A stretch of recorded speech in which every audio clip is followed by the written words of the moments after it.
महोदय, विरोधी पक्षामार्फत जो सभागृहाच्या समोर प्रस्ताव 293 खाली आलेला आहे त्याचं समर्थन करण्यासाठी मी या ठिकाणी उभा आहे। अध्यक्ष महोदय, महाराष्ट्रातल्या शेतकऱ्यांची काय दैन्यावस्था आहे हे माझ्या आधी सर्वांनीच वर्णन केलेलं आहे। पूर्वी अध्यक्ष महोदय एक टेलिव्हिजनवर कार्यक्रम असायचा, आमची माती आमची माणसं। त्यावेळी काळा पांढरा टीव्ही होता, त्यावेळी असायचा आमची माती आमची माणसं। आणि मग त्यात शीर्षक गीत होतं त्याचं, ही काळी आई धनधान्य देई, जोडती मनाच्या गाठी, आमची माती आमची माणसं। म्हणजे शेतकऱ्यांच्यात नव्या तंत्रज्ञानात आणि शासनामध्ये हा कार्यक्रम दुवा म्हणून काम करायचा। आणि तेव्हा शेतकऱ्यांचे आपल्यावर उपकार आहेत अशी जनता समजायची। जनतेच्या मनात शेतकऱ्याच्या बद्दल आणि खास करून शहरात राहिलेल्या माणसांच्या मनात ग्रामीण भागातल्या कष्ट करणाऱ्या वर्गांच्या बद्दल त्यावेळी फार आपुलकी आणि आदर असायचा, आणि आजही तो आहे, मी नाही म्हणत नाही। पण आज जरा थोडीशी वेगळी परिस्थिती निर्माण झालेली आहे, चित्र वेगळं आहे। सरकारमधलीच लोक शेतकऱ्यांच्यासाठी शेतकऱ्यांच्यावर आम्ही उपकार करतो अशा भाषा आता वापरायला लागलेली आहेत। खरं म्हणजे मुनगंटीवार साहेब मंत्री होते त्यावेळी तसा काळ नव्हता। शेतकऱ्यांच्या विषयी आपुलकी आदर माया किती मुनगंटीवारांना आहे हे आम्ही बघायचो। पण आता तुम्ही जेव्हापासून तुमची संगत यांनी सोडलेली आहे तेव्हापासून त्यांची भाषा बदललेली आहे। त्यामुळे तुम्ही त्यांच्या संगतीत पाहिजे होता, आणि नसल्याचा म्हणजे एखादा माणूस बरोबर असला तरी परिणाम हा फार चांगला होऊ शकतो। कोण म्हणतं पेरणीचे पैसे दिले, लाडक्या बहिणीचे पैसे आम्ही देतो, अंगावरचे कपडे बूट चपला सगळंच आम्ही देतो। नको नको ती विधानं सरकारमध्ये बसलेली माणसं करायला लागली। मला एकच साधा प्रश्न विचारताय, ठीक आहे दिलं, खिशातनं दिलं का? आपल्या खिशातनं दिल्यासारखी भाषा मंत्र्यांनी करणं हे महाराष्ट्रातली स्वाभिमानी जनता स्वाभिमानी शेतकरी कधी सहन करणार नाही। आपल्या अंगावरचा सूट पायात घातलाय तो बूट कोणाची देण आहे? मतदारांची ना। तुम्ही जे काय आज घालताय कपडे हे कोणाच्यामुळे आपली तुमची प्रगती व्यक्तिगत जर कोणाची झाली असेल तर आपल्या घरात जे अन्नधान्य शिकतंय ते शेतकरी राबवल्यावर हे मान्य आहे, तर मग ही भाषा कशी काय? आणि म्हणून अध्यक्ष महोदय, पहिल्यांदा देवेंद्र फडणवीसांनी सरकारमधल्या मंत्र्यांना त्यांची भाषा बदलायला सांगा। जरा नम्रता ही कायम उपयोगी पडते। आमची विनंती आपल्यामार्फत सरकारच्या प्रमुखांना आहे की थोडीशी शेतकऱ्यांच्या प्रती कष्टकरी वर्गांच्या प्रती जर मंत्री जसं बोलायला लागले तर मग शहरातली सगळी सुटाबुटातली माणसं त्यांना त्याज्य करतील, आणि म्हणून ही सामाजिक परिस्थिती निर्माण होणार नाही याची काळजी घ्यावी। खरं म्हणजे मग ही सत्तेची मगरुरी आहे का, अहंकार आहे का, हा थोडासा अभ्यासाचा विषय आहे। आता सुरेश धस अशी कधीच भाषा बोलू शकत नाही, कारण शेतकऱ्यांच्याकडून आलेला माणूस असं बोलू शकत नाही। पण अचानक मंत्री झाल्यावर काही घोटाळे होतात, तसे आता काही लोकांच्या बाबतीत घोटाळे व्हायला लागले। त्यामुळे सुरेश धस बाहेर, हे मुनगंटीवार बाहेर, अशी परिस्थिती आता बरेच जण नाही आहेत, त्यामुळं किती जण बाहेर आहेत त्याची मोठी यादी आहे। त्यामुळे हे सगळे या सगळ्यांना खरं म्हणजे माझी विनंती आहे की आता सरकारमधल्या मंत्र्यांचं एक वक्तव्य आहे, भिकारी सुद्धा 1 रुपया घेत नाही, पण आम्ही शेतकऱ्यांना 1 रुपयात विमा देतो। म्हणजे भिकाऱ्याशी शेतकऱ्याची तुलना झाली। कदाचित ते बोलताना थोडा करंट उशिरा लागत असल्यामुळे त्यांना कळलं नसेल की आपण काय बोलतोय, त्यामुळे बोलताना त्यांच्या लक्षात नसेल आलं। पण त्याचा अर्थ हा होतो, कर्जमाफीचा पैसा शेतीसाठी न वापरता साखरपुडे आणि लग्नासाठी वापरला जातो। अध्यक्ष महोदय, खरं म्हणजे बांधावर जाऊन नुकसान झालेल्या पिकाचे पंचनामे होतील, काढून ठेवलेल्या पिकाचे पंचनामे होणार नाहीत, मग काढल्यावर ढेकळाचे पंचनामे करायचे का, अशी भाषा करणं थोडं कसं असतं. विशेषतः विदर्भातली जनता तर फार सॉफ्ट आहे मनाने, त्यांना थोडासा जरी तिरका शब्द आला तरी दुखावले जातात. इथं सगळ्या महाराष्ट्रातल्या शेतकऱ्यांना उद्देशून आपण असं बोलतोय. आणि त्यामुळे देवेंद्रजींच्या बरोबर आता जे कोणी काम करतायत अशा वाचाळवीरांना थोडासा आवर घालावा, थोडीशी पावलं देवेंद्रजी फडणवीसांनी टाकावीत. थोडासा काही बदल करायचा असेल तर करायला आमची हरकत नाही. चांगली माणसं जी काही आपल्यासारखी नम्र माणसं आहेत त्यांना आत घ्यायला काही हरकत नाही. अन्याय दूर करण्याची जबाबदारी आता आमच्यावरच आहे. आम्ही एवढा प्रयत्न करू की परिस्थिती निर्माण करू की माणूस चौथ्या पाचव्या लाईनीत बसलेला पहिल्या लाईनीत येऊन बसेल. तुम्ही काळजी करू नका. अध्यक्ष महोदय, येत्या रविवारी आषाढी एकादशी आहे. विठू नामाच्या गजरानं अवघं वातावरण भक्तिमय झालंय. अध्यक्ष महोदय, अशा वेळी सावता माळीच्या काही ओळींचा मी उल्लेख करतो. कांदा मुळा भाजी अवघी विठाबाई माझी, लसूण मिरची कोथिंबिरी अवघा झाला माझा हरी, मोठ नाडा विहीर दोरी अवघी व्यापिली पंढरी. सावतामाईच्या या अभंगात अध्यक्ष महोदय ते या पिकांमध्ये विठ्ठलाला पाहतात, पिकांना देवाचा दर्जा देतात. हीच परंपरा महाराष्ट्रातला शेतकरी आज जपत आलेला आहे.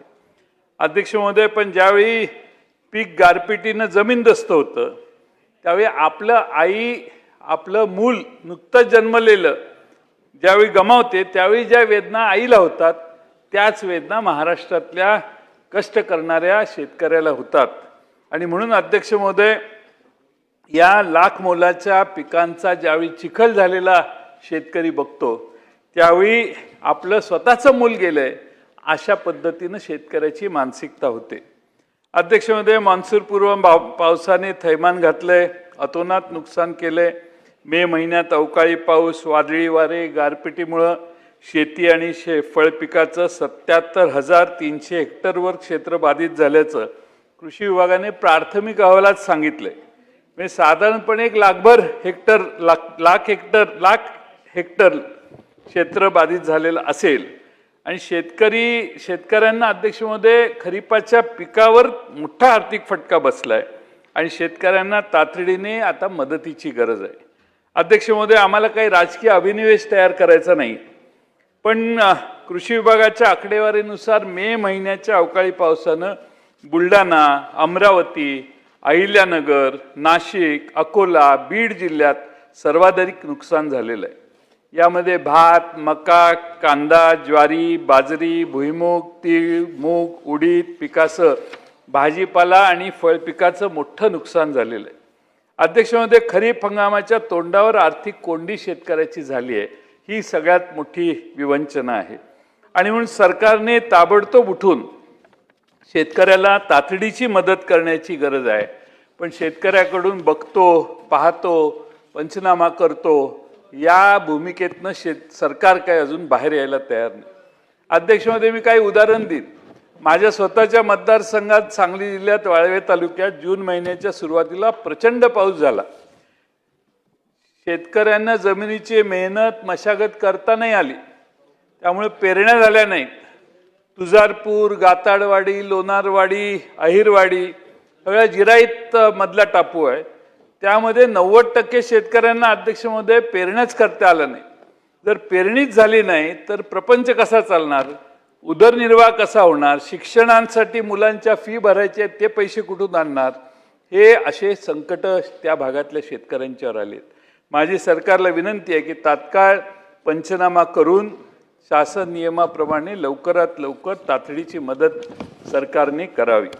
अध्यक्ष महोदय, आता मराठवाड्यातले एक उदाहरण देतो. आपल्या जालना जिल्ह्यातील बदनापूर तालुक्यात 5 ते 7 मे अवकाळी पावसामुळे शेतकऱ्यांचं मोठं नुकसान झालं. तहसीलदारांनी कृषी सहाय्यक, ग्रामसेवक, ग्रामविकास अधिकारी, ग्राम महसूल अधिकाऱ्यांना संयुक्त पथकाद्वारे तात्काळ पंचनामा करण्याचे आदेश दिले, परंतु कर्मचाऱ्यांनी केवळ शेतकरी संख्या आणि क्षेत्र किती याची माहिती पाठवली. पूर्ण पंचनामे आणि अहवाल तयार केले नाहीत. त्यामुळे अध्यक्ष महोदय, अशा बेजबाबदार अधिकाऱ्यांच्यावर सरकार काय कारवाई करणार हेही उत्तरात अध्यक्ष महोदय कृषी मंत्र्यांनी सांगावं, किंवा जे कोणी उत्तर देणार आहेत त्यांनी.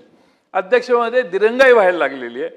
बीड जिल्ह्यात आष्टी तालुक्यात अवकाळी पावसानं टोमॅटोचं प्रचंड नुकसान केलं आणि अध्यक्ष महोदय, एक शेतकरी महिला रडत सरकारकडे मदत मागते असा एक व्हिडिओ मधल्या काळात प्रसारमाध्यमांनी प्रसारित केला.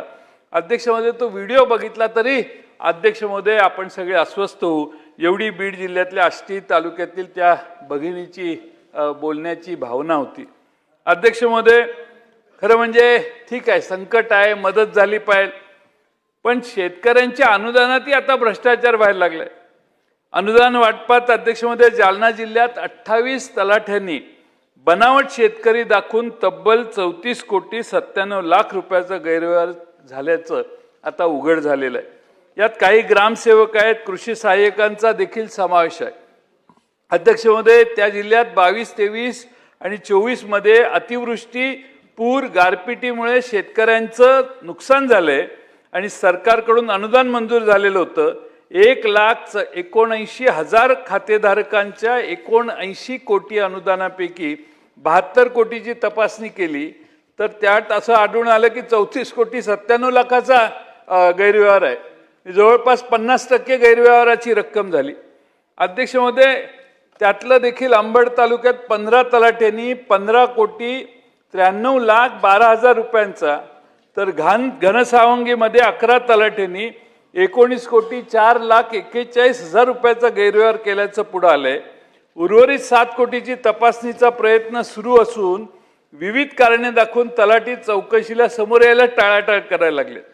त्यामुळे अध्यक्ष महोदय, अजून 7 कोटीचं गौडबंगाल कायम आहे. हा गैरव्यवहार 42 कोटीपर्यंत असेल असं दिसतंय. अध्यक्ष महोदय, मैताच्या टाळूवरचं लोणी खाणं मड्याच्या टाळूवरचं अशी एक म्हण आहे आपल्याकडे. अध्यक्ष महोदय, हे अधिकारी या पैशावर डल्ला मारतायत. शेतकरी संकटात आहे, त्याला मदत पाहिजे, पण शेतकऱ्यांचा छळ करण्याचा प्रयत्न अधिकाऱ्यांच्याकडून जर होत असेल तर त्या अधिकाऱ्यांच्यावरही ताबडतोब चौकशी करून कठोर कारवाई झाली पाहिजे. माझा दाट संशय आहे की यात कोणीतरी मोठा मासा आहे. आता चौकशी होईल, छोट्या छोट्या लोकांना शिक्षा वगैरे होईल, तलाठी वगैरे, पण हे धाडस होतं. याचा अर्थ छोटे छोटे मासे न मारता अध्यक्ष महोदय, मोठ्या माशाला पकडण्याचं काम हे आपण करावं. आम्ही समजू शकतो की सरकारमधले सरकारी अधिकारी वगैरे याच्यात सामील असतील. माझी विनंती आहे की याच्यात सरकारने लक्ष घालावं. अध्यक्ष महोदय, कर्जमाफीचं आश्वासन दिलं, कोरा कोरा कोरा, 3 वेळा कोरा सातबारा, म्हणजे एकदाच करायचं होतं सातबारा कोरा, पण कोरा कोरा कोरा असं आश्वासन देवेंद्र फडणवीस यांनी महाराष्ट्रातल्या जनतेला विधानसभेच्या निवडणुकीच्या आधी दिलं. कारण निवडून येणार नाही ह्याची खात्री असल्यामुळे कदाचित सगळंच तिजोरी मोकळी करायचा निर्णय झाला होता. त्यात कोरा कोरा कोरा हे आश्वासन देण्यात आलं, काय हरकत नाही. अध्यक्ष महोदय, डॉक्टर मनमोहन सिंग या देशाचे पंतप्रधान होते. त्यांनी 71,000 कोटी रुपयाचं कर्ज माफ केलेलं, 71,000 कोटी रुपयाचं. आमचं सरकार आलं त्यावेळी उद्धव ठाकरेंच्या नेतृत्वाखालच्या सरकारने देखील हजारो कोटी रुपये कर्जमाफी पहिल्या आठवड्यात आम्ही निर्णय घेतला 6 जण मंत्री असताना आणि महाराष्ट्रातल्या जनतेला दिलासा देण्याचं काम केलं. आपल्या सरकारला ही संधी आहे. आपला सगळा दृष्टिकोन मतांच्यावर आणि निवडणुकांवर असेल तर तुम्ही साहजिकच हे काम करणार आहे, पण 29च्या आधी 6 महिने करा. लाडक्या बहिणींचे पगार अनुदान 1500चे 2100 त्याच वेळी करा. किती महाराष्ट्राने आंदोलनं केली तरी तुमचा प्लॅन ठरलेला आहे.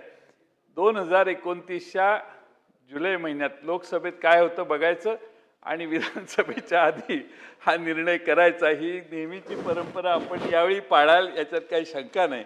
पण आज शेतकऱ्याला गरज आहे त्यावेळी कराच. पण आज शेतकऱ्याला गरज आहे त्यावेळी तिजोरी मोकळी करण्यापेक्षा आज संकटात असणाऱ्या शेतकऱ्याने आत्महत्येचं प्रमाण वाढवलेलं आहे हे मित्र अध्यक्ष महोदय विसरता येणार नाही. आज शेतकरी प्रचंड आत्महत्येचा प्रमाण वाढायला लागलेलं आहे आणि आत्महत्येचं प्रमाण कमी करायचं असेल तर तातडीनं मदत ही जास्त मदतीची आहे. अध्यक्ष महोदय, आता कांदा उत्पादकांचं गुजरातला सुधीर भाऊ, गुजरातच्या सरकारने कांदा उत्पादकांना मदत केली. गुजरात सरकारने 30 तारखेला सोमवारी बाधित शेतकऱ्यांना प्रति क्विंटल 200 रुपये, कमाल 50,000 रुपयापर्यंत आर्थिक मदत प्रत्येक शेतकऱ्याला द्यायची निर्णय घेतला. अध्यक्ष महोदय, उन्हाळी कांद्याला जुलै महिन्याच्या पहिल्या दिवशी मंगळवारी 1500 रुपये भाव होता.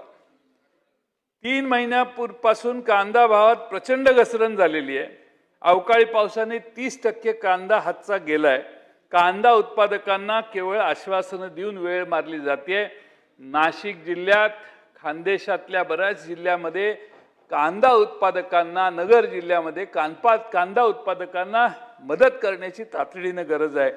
गुजरातचा आपण आदर्श घेतलेलाच आहे. आता गुजरात आपल्या पुढे गेलेला आहे, त्यामुळे गुजरातला फॉलो करण्याशिवाय दुसरा पर्याय नाही. तर हा एक आदर्श गुजरातचा घ्या तुम्ही, आणि गुजरातला जशी मदत तिथल्या शेतकऱ्यांना होते ती मदत करण्यासाठी करू. आपण नुसतं गोडवे गाऊन गुजरातचे चालणार नाही. आता तिकडं बुलेट ट्रेन यायला लागली आहे. बुलेट ट्रेन आली आहे, ते महाराष्ट्रातले जमीन ॲक्विजिशन अजून राहिलेली आहे. तर तसं बुलेट ट्रेन तिकडून इकडं जी येणार आहे, त्या इथून तिकडं समृद्धी जाणार आहे त्या बुलेट ट्रेनने. आमचं त्याबद्दल तक्रार नाही. पण अध्यक्ष महोदय, गुजरातच्या कांद्याला जी ट्रीटमेंट आहे तीच महाराष्ट्रातल्या कांदा उत्पादकांना द्या. 200 रुपये प्रति क्विंटल आणि 50,000 रुपयापर्यंत कमाल मदत जी केलेली आहे तो आदर्श तुम्ही घ्या. अध्यक्ष महोदय, परिस्थिती खरंच फार भीषण आहे. आम्ही प्रस्ताव आणण्याचं कारणच हे आहे अध्यक्ष महोदय की जानेवारी ते मार्च या 3 महिन्यामध्ये 767 शेतकऱ्यांनी आत्महत्या केल्या. पश्चिम महाराष्ट्रात यवतमाळ, अमरावती, अकोला, बुलढाणा, वाशिम 257 आत्महत्यांची प्रकरणं झाली आहेत या 4 जिल्ह्यात. अध्यक्ष महोदय, खुद्द सरकारमधील मंत्र्यांनी ही आकडेवारी दिलेली आहे आणि ही परिस्थिती सावरण्याची खरंच गरज आहे. आणि म्हणून कर्जमाफी द्या किंवा किमान तातडीनं मदत करा, एवढी आम्ही विनंती करतो. अध्यक्ष महोदय, विजेच्या सोलरचा मगाशी चर्चा झाली. आमच्याकडे 20-20 हॉर्स पॉवरच्या 2 मोटरी लावून 15 किलोमीटर, 8 किलोमीटर, 9 किलोमीटर लांबीचे स्कीम तयार आहे. पण आपण विजेचं कनेक्शन देत नाही, त्यांना सांगतो सोलरच द्या. आता 40 हॉर्स पॉवरला लागणारी वीज, त्याला लागणारं सोलरचं पॅनल हे फार मोठं असणार आहे. आणि त्यामुळं शेतकऱ्यांच्या या काही ठीक आहे ठराविक अंतरावर 4 किलोमीटर, 3 किलोमीटर, 2 किलोमीटर मी समजू शकतो. पण 10-10, 12-12 किलोमीटर अंतरावर जर वीज शेतकरी मागत असतील तर अध्यक्ष महोदय याच्यातनं मार्ग, पाणी न्यायचं काम करत असतील तर याच्यातनं मार्ग काढला पाहिजे. अध्यक्ष महोदय, आता शक्तिपीठाचा विषय, नागपूर ते गोवा शक्तिपीठ महामार्ग, आमचा विरोध नाही, विरोध शेतकऱ्यांचा आहे. आणि तुम्हाला या शेतकऱ्यांना द्यायला पैसे नसतील तर त्या शक्तिपीठाच्या मागे का लागले आहेत? पुढच्या वर्षी करा शक्तिपीठ करायचं असेल तर. आत्ता जे संकट आले शेतकऱ्यांचं ते मदतीला प्रयत्न झाला पाहिजे. त्यामुळं नागपूर ते कोल्हापूरपर्यंत एक महामार्ग झाला ऑलरेडी आहे. आता ह्या महामार्गाला समांतर दुसरा महामार्ग करायचा आहे. देवेंद्रजींनी एकदा आमची मीटिंग घ्यावी आणि हा मार्ग का आवश्यक आहे हे आम्हाला समजावून सांगावं, म्हणजे आम्हालाही भूमिका घेता येईल. पण अध्यक्ष महोदय, त्या भागातल्या ज्या शेतकऱ्यांच्या जमिनी जात आहेत ते रस्त्यावर आलेत. अतिशय चांगल्या बागायती पिकांना कष्ट करणारा वर्ग आहे. आमच्या भागामध्ये फार कष्ट करणारे शेतकरी आहेत की ज्यांच्या जमिनी आता त्यात अध्यक्ष महोदय जाणार आहेत. 86,000 कोटी रुपये खर्च केल्यावर त्याचा टोल पुढचे 50 वर्ष आपण सगळ्यांनी आपल्या पोराबाळांनी नातवांनी भरायचा. हाच आता कार्यक्रम पुढे होईल त्यांच्या ह्याने. विदाऊट टोल करत असाल तर स्वागत आहे, पण टोलने वसुली केल्याशिवाय आपली इकॉनॉमीच टिकणार नाही. तर मग हा टोलचा रस्ता सध्या आहे तो रस्ताच वाईड करून केला का करत नाही, या सगळ्या प्रश्नांची उत्तरं आम्ही करणारच. खरं की आता तुमचं राज्य आहे, तुमची मेजॉरिटी, तुम्ही करणारच. रेटायला लागल्यावर तुमचं होणारच बरोबर. पण अध्यक्ष महोदय, समजावून सांगा, विरोधी पक्षाला समजावून सांगा की हा रस्ता आवश्यक आहे, किती रुंदीचा होणार, का होणार. मग आहे तो रस्ता विस्तारित ब्रॉड केला तर कदाचित आपण कमी खर्चात हा खर्च करू शकतो असं आम्हाला वाटतंय. नागपूर रत्नागिरी महामार्ग आहे, कोल्हापूर ते रत्नागिरी जाता येऊ शकतं, अशी बरेच मार्ग आहेत. कोल्हापूरहून गोव्याला जाणारे अनेक मार्ग आहेत. त्यामुळे ह्या महामार्गाचा अट्टास का? लोकांच्या मनात शंका वेगळ्या आहेत. आता लोक बोलणारे काही बोलत असतात, पण लोक बोलताना बऱ्याच शंका घेत आहेत.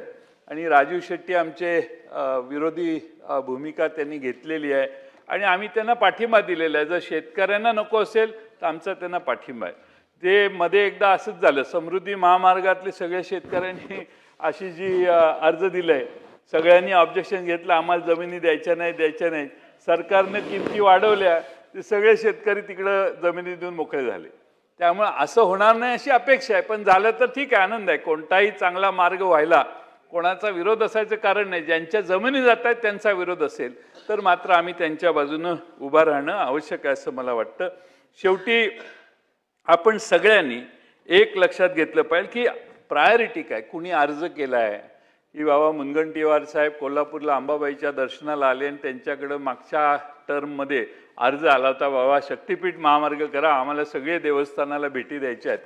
असं काय अर्ज बिर्ज कोणी केलेला नाही आहे. पण आपला आग्रह आहे की काय करायचं, ठीक आहे करा. आपलं काय आता ते तिकडं चंद्रपूरच्या पलीकडं गडचिरोलीला माइन्स तयार झाल्यात, त्याचा माल लवकर पोर्टवर आणण्यासाठी काही व्यवस्था असेल आणि इंडस्ट्रीयल इंटरेस्ट जर कोणाचे सेफगार्ड करायला काही प्रयत्न असेल तर तसं आम्हाला स्पष्ट सांगा की इकडचा माल इकडं नेण्यासाठी आपली दुसरी पण प्रायोरिटी ही आहे. काय अडचण नाही. शेवटी प्रगतीसाठी काही निर्णय घ्यावे लागतात, पण लोकांना कळलं पाहिजे की का आपण हे करतोय.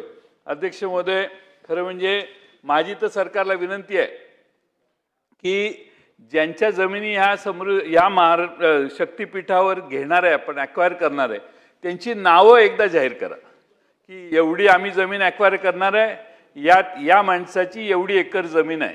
आज तुम्ही जर जाहीर करा, तुम्ही समृद्धी महामार्गावर ज्यांच्या जमिनी घेतल्या ना त्यांची नावं जरी जाहीर केली तरी महाराष्ट्राच्या डोक्यात प्रकाश पडेल कोणाकोणाच्या जमिनी घेतल्या त्या. तसं या रस्त्यावरही आपण कुणाच्या जमिनी घेणार आहोत हे एकदा जाहीर करा, मग बरेच क्लॅरिटी लोकांना येईल अशी माझी अपेक्षा आहे. पण अलीकडे सरकार काही करणार आहे म्हटल्यावर आधीच जाऊन लोक जमिनी घेतात आणि मग त्याचं 10 लाखाने जमीन घ्यायची, त्याची अवाच्या सव्या परतावा 70 लाखाने 50 लाखाने परत घ्यायचा आणि ते सरकारकडून डायरेक्ट मिळतं. त्यामुळं वाईटमध्ये पैसे येतात. हा एक नवीन कन्व्हर्जनचा मार्ग, टॅक्स पण नाही त्याच्यावर. त्यामुळं हा नवीन मार्ग कन्व्हर्जनचा बरेच लोक करतात. म्हणून फ्रीज करा नावं, आणि ती फ्रीज करा नावं वर्षभरापूर्वी काय नावं होती आणि आत्ता नावं काय आहेत हे एकदा जाहीर करा, म्हणजे कळेल किती लोकांनी त्याच्यावर उड्या मारल्या. अध्यक्ष महोदय, महापुराचा प्रश्न आहे आमच्या या भागात फार, आणि हे शक्तिपीठ महामार्गाचा सर्वात मोठा फटका कृष्णा खोऱ्यातील सर्व नद्यांच्यावर बांधण्यात येणारे पूल आणि रस्ते याच्यामुळे तासगाव, पलूस, मिरज, वाळवा, शिराळा, शिरोळ, हातकणंगले, पन्हाळा, करवीर, कागल, बुदरगड, राधानगरी आणि बेळगाव जिल्ह्यातील चिकोडी व निपाणी या सर्व तालुक्यामध्ये महापुराचा धोका वाढणार आहे. अध्यक्ष महोदय, सांगली, इचलकरंजी, कुरुंदवाड, कागल, कोल्हापूर या शहरांना आता महापुराचा तडाखा आत्ताच बसतोय.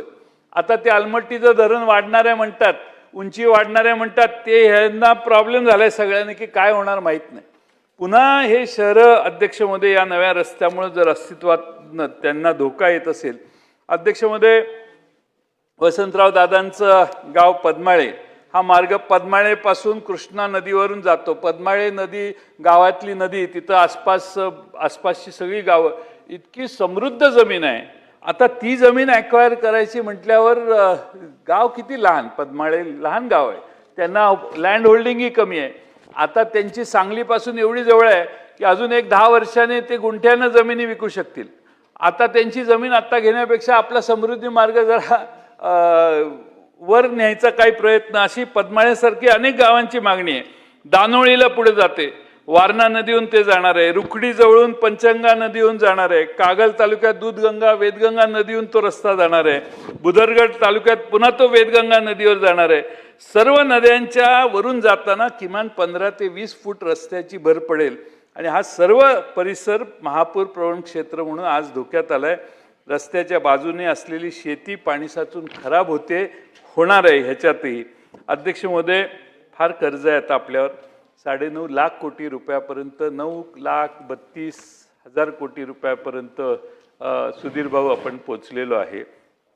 आता निर्धारच केला असेल की 15 लाख कोटीपर्यंत पोचवल्याशिवाय स्वस्त बसायचं नाही, तर आमचा काही विरोध नाही. पण 9,32,000 कोटी रुपये फार झाले कर्ज, आणि अजून तुम्हाला 4 वर्षे काढायची आहेत. आणि 4 वर्षे काढताना तुम्ही आत्ता एवढं कर्ज रेज केलं तर by the end of your term तुम्हाला व्याजा आणि मुद्दल परत फेडताना जे हप्ते येतील ना, त्यावेळी शेवटच्या वर्षी तुम्ही काहीच करणार नाही. ह्या आमदारांना पैसे कुठून देणार तुम्ही? आत्ताच 80-90 कोटी रुपयाची देणी राहिलेली आहेत. 1 लाख कोटी रुपयाचं विजेचं थकबाकी राहिलेली आहे. तुम्हाला ही देणी द्यायची आहेत. ती देणी देण्यासाठी तुमच्याकडे पैसे नाहीत. आमदारांची सगळी कामं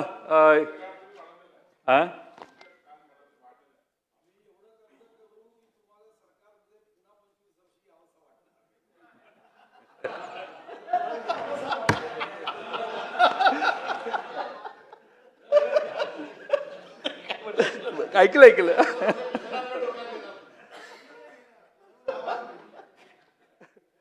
आपला हा जो आग्रह आहे तो आग्रहाचं मी स्वागत करतो. बघू कितना जोर आहे बाजू में, काय डायलॉग आहे तो? किती कर्ज काढताय बघू आता आपण. आता हे आव्हानात्मकच दिसते, पण ठीक आहे, आमचं काय म्हणणं नाही. पण आम्हाला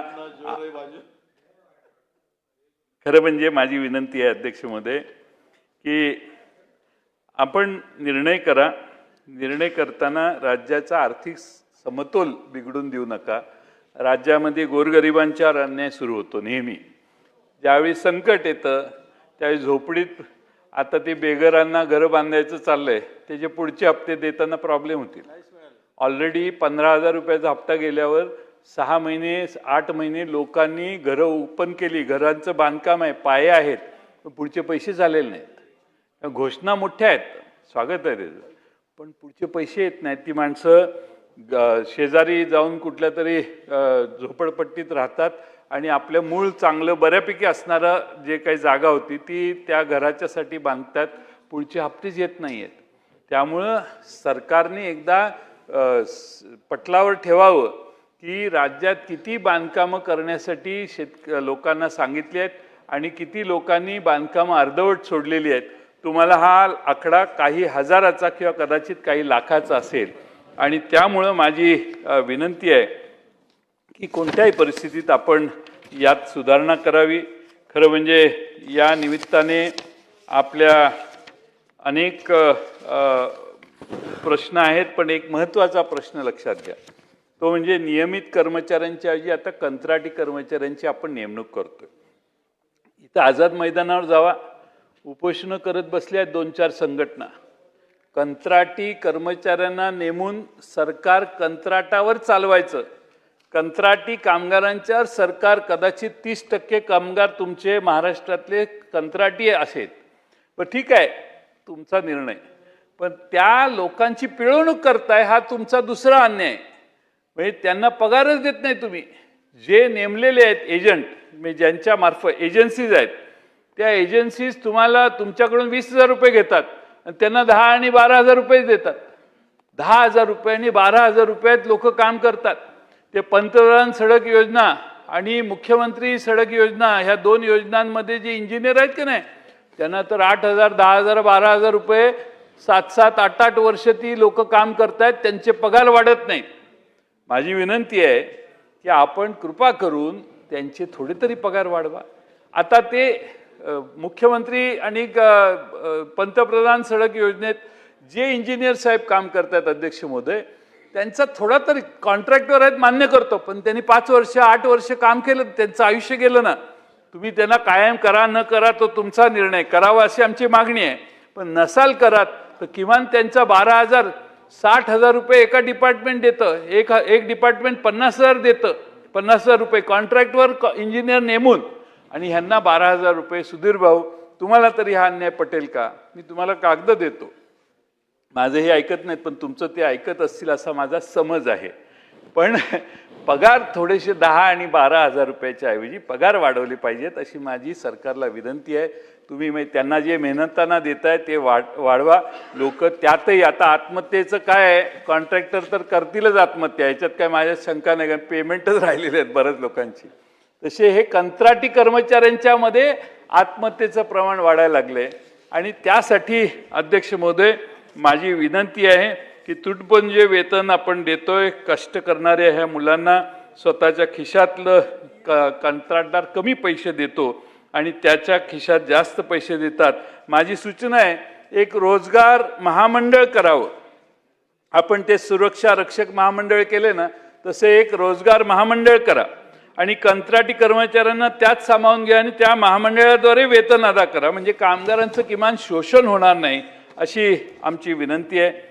अध्यक्ष महोदय, दुसरा एक शेवटचा मुद्दा सांगतो, मी जास्त वेळ घेत नाही. बियाण्यांची आता बळीराजा खरीपाच्या पेरणीसाठी जुळवाजुळव करायला लागलाय, तेव्हा सरकारनं अध्यक्ष महोदय 100% अनुदानावर हेक्टरी 75 किलो बियाणं देण्याचं जाहीर केलं. महाबीजकडून प्रत्यक्षात 66 किलोच बियाणं देऊन शेतकऱ्यांची फसवणूक होते, ही धक्कादायक बाब पुढे आलेली आहे. एकीकडे सरकार हेक्टरी 75 किलो बियाणांची घोषणा करते, त्यानुसार महाडीबीटीच्या लॉटरीनुसार शेतकऱ्यांना महाबीजचं बियाणं देण्यात येत आहे. मात्र महाबीजकडून 22 किलोची एक बॅग याप्रमाणे 66 किलो 3 बॅगांमध्ये दिलं जाते. महाबीज प्रति हेक्टरी 9 किलोवर डल्ला मारते असं शेतकऱ्यांचं म्हणणं आहे. माझं पूर्ण होते ना, मला संपत आलं. हा, नंतर मी बसून ऐकतो, नंतर माझं भाषण होते ना. नाही, ते मंत्री सांगतील ना. तुम्ही मंत्री झालं काय? तोच विषय आहे. तुम्ही मंत्री झाल्यासारखं बोलू नका, नाही तर तुम्हाला हे कधीच करणार नाहीत.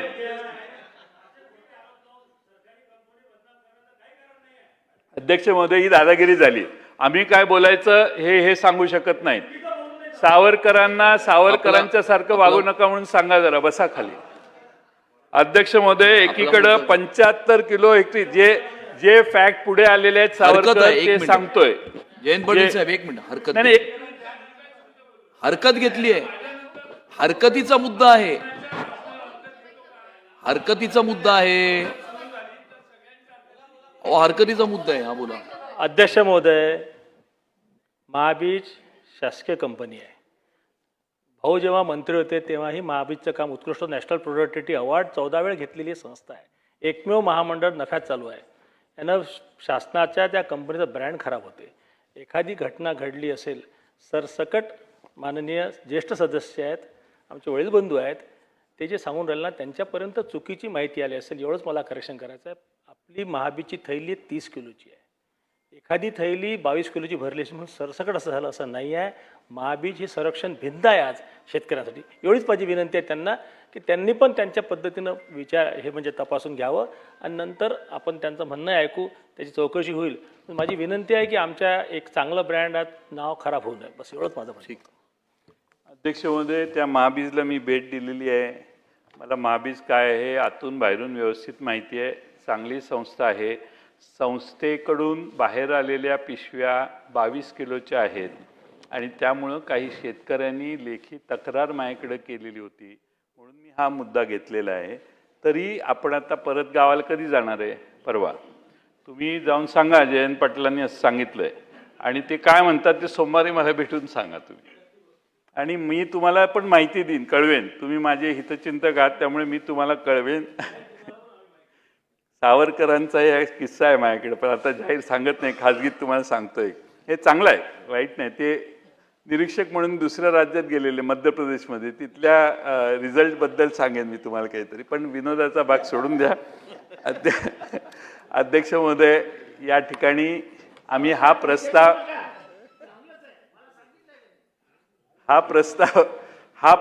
अध्यक्ष महोदय आम्ही विरोधी पक्षांनी का आणला, तर महाराष्ट्रातला शेतकरी संकटात आहे.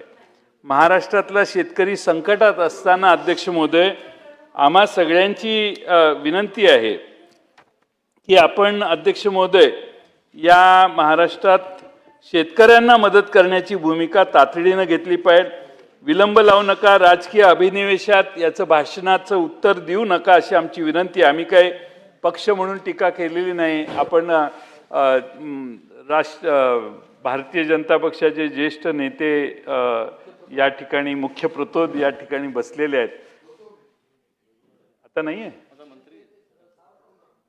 सावरकर मुख्य प्रतोद आहे म्हणून ते उभे राहिले. महाबीज भाजपचं नाही आहे, महाराष्ट्र सरकारचं आहे.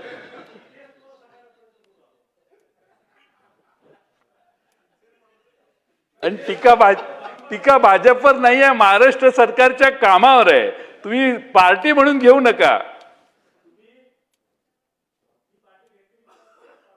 त्यांचं चालू करा साहेब, अध्यक्ष त्यांचं. त्यांच्याशी तुमचे खूप संबंध होते. स्वर्गीय आमचे काकाश्री तुमचे पिताजी ते 1978 साली नानासाहेब सपकाळ हे मंत्री असताना महाबीजचं मुख्यालय अकोल्यात झालं आणि अतिशय उत्कृष्ट काम करून मला फक्त तेवढंच तुम्हाला सांगायचं होतं, बाकी काय विषय नाही. आता इतिहास काढला की मी गप्पच बसतो, जास्त काय बोलत नाही. पण अध्यक्ष महोदय, शेतकरी खराच अडचणीत आलेला आहे आणि आम्ही विरोधी पक्षाच्या वतीनं हा प्रस्ताव का आणला तर महाराष्ट्रातल्या शेतकऱ्याला तातडीची मदत आपल्याकडून व्हावी.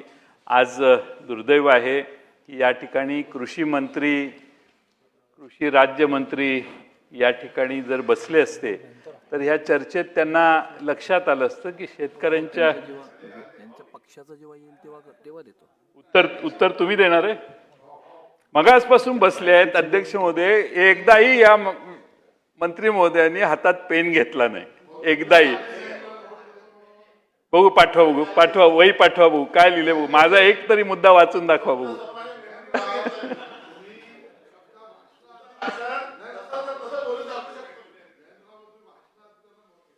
की सगळ्या नोट देतो म्हणून तुमच्या भाषणाच्या, म्हणून ते लिहित नाही. लिहिलं नसेल तर मी माझी कागद पाठवून देतो, मुद्दे काही. पण अध्यक्षमध्ये आशिषजी नव्यानं मंत्री झालेले आहेत, त्यांचं मी अभिनंदन करेन. पण उत्तर कृषी मंत्री देणार आहेत आणि या सगळ्यांचा राजकीय अभिनिवेश न बाळगता शेतकऱ्याला मदत कशी होईल असं उत्तर यावं एवढी विनंती करतो आणि माझे 2 शब्द पूर्ण करतो.